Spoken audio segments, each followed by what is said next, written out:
بسم اللہ الرحمن الرحیم۔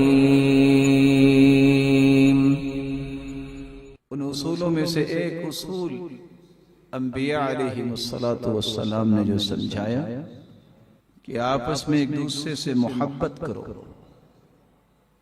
اور دوسرے کی خوشی کو دیکھ کر خوش ہوا کرو، اور جہاں اس بات کا حکم دیا وہاں اس بات سے منع بھی کیا۔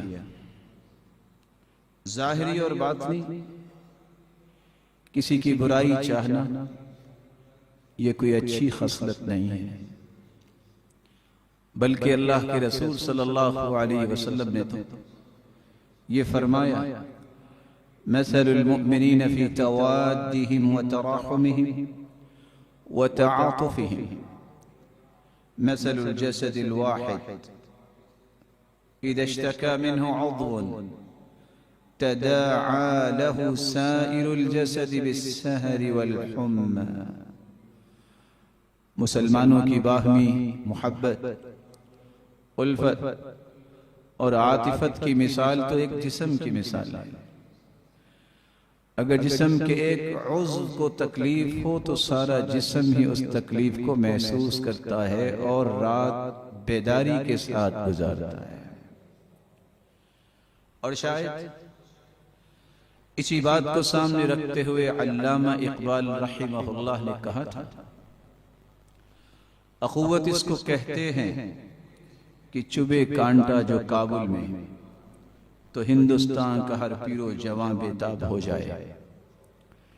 یہی وہ تمنائیں، یہی وہ خواہشیں تھی جس کی بنیاد پر لاکھوں قربانیاں دے کر وطن عزیز کو حاصل کیا گیا کہ یہ اللہ اور اس کے رسول کی اطاعت کی جائے گی اور اللہ اور اس کے رسول کے فرامین کی روشنی میں زندگی کے زاویوں کو درست کیا جائے۔ امام ابن رجب رحمہ اللہ تعالی یہ کہا کرتے تھے، ان المؤمن یسرہ ما یسر اخاہ المؤمن۔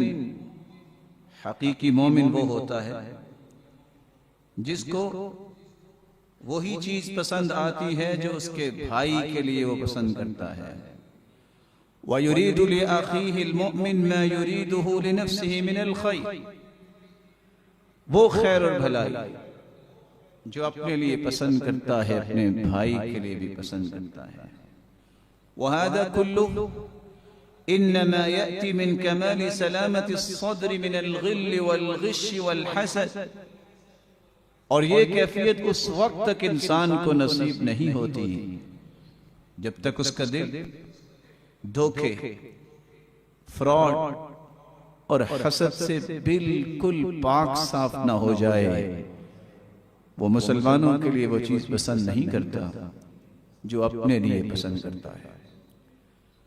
اس لیے امام محمد بن صالح العثیمین رحمہ اللہ یہ کہا کرتے تھے، اذا كنت لا تحب لأخيك ما تحب لنفسك فأنت مصر على كبيرة من كبائر الذنوب۔ اگر تمہاری زندگی کی کیفیات یہ ہے کہ تم جو اپنے لیے پسند کرتے ہو وہ خیر اور بھلائی دوسرے کے لیے پسند نہیں کرتے، تو جب تک یہ پسند نہیں کرو گے تم کبیرہ گناہوں میں سے ایک کبیرہ گناہ پہ ڈٹے ہوئے ہو، والعیاذ باللہ۔ نسأل اللہ السلامة والعافیہ۔ أيها الإنسان ما غرك بربك الكريم۔